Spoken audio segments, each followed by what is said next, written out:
ফেব্রুয়ারিতে ত্রয়োদশ জাতীয় সংসদ নির্বাচন। সারা দেশ প্রস্তুত হচ্ছে একটি অবাধ, সুষ্ঠু ও গ্রহণযোগ্য নির্বাচনের জন্য। কি ভাবছেন সাধারণ মানুষ থেকে শুরু করে আগামীর জনপ্রতিনিধিরা? সেই কথা জানাতে ডিবিসি নিউজের ইলেকশন এক্সপ্রেস ছুটে যাচ্ছে সব সংসদীয় আসনে।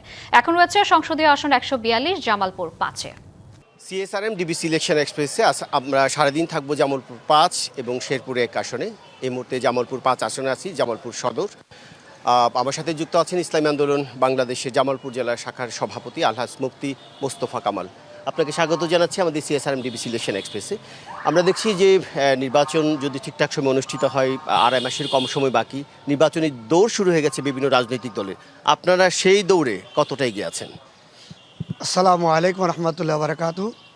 সম্মানিত জামালপুর সদরবাসী, দেশবাসী, সকলকে জানাচ্ছি ইসলামাবাদ বাংলাদেশ জামালপুর পক্ষ থেকে ধন্যবাদ, মোবারকবাদ। সাথে ডিবিসি নিউজকে ধন্যবাদ জানাচ্ছি। আজকের যে আমার প্রশ্ন করা হয়েছে, নির্বাচন অতি নিকটেই, আমরা নির্বাচন চাই, তবে লেভেল প্লেইং নির্বাচনের জন্য আমরা প্রস্তুত।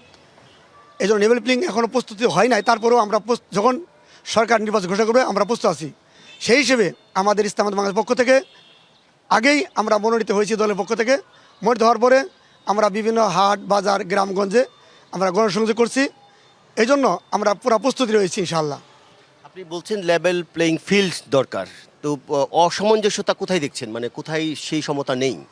আমার জানা মতে এখনও অসংখ্য সন্ত্রাস যারা বিরাজমান আছে তাদেরকে এখনও গ্রেপ্তার করা হয় না। অনেক অস্ত্রধারী নেতা আছে, ব্যক্তি আছে যাদেরকে এখনও গ্রেপ্তার করা হয় না, তাদের গ্রেপ্তার করতে হবে অবশ্যই। তো আপনি তো যাচ্ছেন মানুষের কাছে, ভোটারদের কাছে যাচ্ছেন, তাদের কেমন সাড়া পাচ্ছেন, কি বলছে তারা আপনাদের ব্যাপারে? আলহামদুলিল্লাহ, সকলের একমত। আমরা বিভিন্ন যেমন ধানের শীষের সরকার দেখেছে, নৌকার সরকার দেখেছে, লাঙ্গলের সরকার দেখেছে, এবার তৃতীয় একটা সরকার দেখেছে, সেটা ইসলামী সরকার। আমাদের বলতেছে আমরা ইসলামী সরকার চাই, আমাদেরকে চাই, আপনারা থাকেন, আমাদের পক্ষে আমরা আছি। ইসলামী সরকার মানে আপনারা যে 8 দল যে একসাথে হয়েছেন, কোন কোন দল একসাথে হয়েছেন, আপনারা কিভাবে নির্বাচন করবেন, যৌথ বা আসন ভিত্তিক, একটু জানতে চাই আপনাদের কাছে। আলহামদুলিল্লাহ, আমরা 8 দল একত্র হয়েছি। জামাত ইসলাম, ইসলাম আন্দোলন বাংলাদেশ, তারপরে খেলাফত আন্দোলন, বাংলাদেশ খেলাফত আন্দোলন, এভাবে খেলাফত মজলিস, বাংলাদেশ খেলাফত মজলিস, এগুলি 8টা দল আমরা একত্র হয়েছি। আমরা সমঝোতার নির্বাচন করব। একটা সমঝোতা হয়েছে, সেটা হলো আমাদের এখানে হাত পাকা থাকলে দাড়িওয়ালা থাকবে না, যেখানে দাড়িওয়ালা নির্বাচন করবে সেখানে হাত পাকা থাকবে না, অথবা রিক্সা যেখানে থাকবে সেখানে দাড়িওয়ালা হাত পাকা থাকবে না।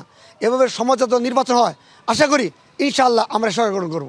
আপনাদের হাত পাখা প্রতীক, এই হাত পাকার বাতাসে মানুষের মন কি জোড়াতে পারছেন, কি মনে হচ্ছে? আলহামদুলিল্লাহ, আমাদের হাত পাকার প্রতি মানুষ অনেক দুর্বল, কারণ আমাদের যত চেয়ারম্যান নির্বাচিত হয়েছিল সমস্ত চেয়ারম্যান নির্বাচিত হয়েছে এবং তারা সুষ্ঠুভাবে নির্বাচন চেয়ারম্যান করেছে, তাদের কোনো দুর্নীতি নাই। 1 কেজি চাউল চুরি করে তার দুর্নীতি তাদের মধ্যে নাই। এই যে আমরা আশা করি হাত পাকার প্রতীকে মানুষ ভোট দেবে এবং হাত পাকা সরকার গঠন করবে। আপনারা বলছেন নেতা নয়, নীতির পরিবর্তন দরকার, সেটা কেন? আর যদি হয় পরিবর্তন, তাহলে কেমন বাংলাদেশ হবে? আলহামদুলিল্লাহ, বাংলাদেশ স্বাধীন হয়েছে প্রায় 54 বছর। 54 বছর বিভিন্ন সরকার আসছে, কিন্তু নীতির কোনো পরিবর্তন পাওয়া যায় না। একটা উলটপালট হয়েছে, ইবিটুবুট হয়েছে। যেই সরকার আসে তার পকেট ভর্তি হয়, তার দলের পকেট ভর্তি হয়, তার ব্যক্তির পকেট ভর্তি হয়, তার আত্মীয় স্বজনের পকেট ভর্তি হয়, জনগণের কোনো উপকার হয় নাই। আমরা ক্ষমতায় গেলে কোরআনের শাসন অনুযায়ী আমরা যে হেচ্ছা যে পায় তাই আমরা করব। তো আপনারা তো মানুষের কাছে যাচ্ছেন, আপনি জামালপুর থেকে নির্বাচন করবেন, জামালপুর কি সমস্যা রয়েছে যে আপনারা যদি নির্বাচিত হন, এই এলাকার মানুষের কি সমস্যাগুলো কিভাবে সমাধান করবেন? আলহামদুলিল্লাহ, অনেক রাস্তাঘাট অসমাপ্ত রয়েছে, রাস্তাঘাটগুলো আমরা সমাপ্ত করবো। শিক্ষার মান অনেক কম রয়েছে, শিক্ষার মান করতে হবে। যুবকদের কর্মসংস্থান নেই, যুবকদের কর্মসংস্থান না কারণে তারা বিভিন্ন মুখে হয়েছে, যেমন মাদক আসক্ত হয়েছে। আমরা যদি ক্ষমতা দেয় যুবকদের কর্মসংস্থানের ব্যবস্থা করবো ইনশাআল্লাহ তাআলা। এছাড়া আমরা দেখছি যে মাঠে আওয়ামী লীগ নেই, বিএনপিরও ব্যাপক তৎপরতা, সেই তুলনায় আপনাদের অবস্থান, যে 8 দলের অবস্থান, সেটি কেমন? আমরা খুবই সাড়া পেয়েছি। তারা যত বিভিন্ন সরকার দেখেছে, ওরা ইসলাম সরকারের পক্ষে এবং হাত পাকার পক্ষে গণজোয়ার। আমি যেখানে হাট বাজারে গেছি তারা খুশি হয়ে দৌড়ে আসে, মোলাকাত করে, কোলাকুলি করে এবং বলে ইনশাআল্লাহ আমি চাই দোয়া, তারা দোয়া না আমাকে ভোট দিব। এরকম বোঝা যাচ্ছে আগামী বাংলা হবে হাত পাকার বাংলা।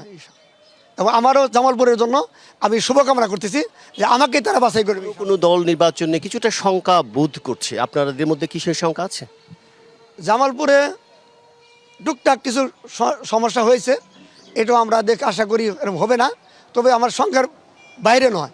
ওকে, আপনাকে অনেক ধন্যবাদ আমাদের সাথে সংযুক্ত হওয়ার জন্য। শুনছিলেন CSRM DBC election express. Jamalpur 5-এ আমরা অন্য কোনো রাজনৈতিক দলের নেতার সাথে কথা বলবো দুপুর 12টার নিউজে। সে পর্যন্ত আমাদের সাথেই থাকুন।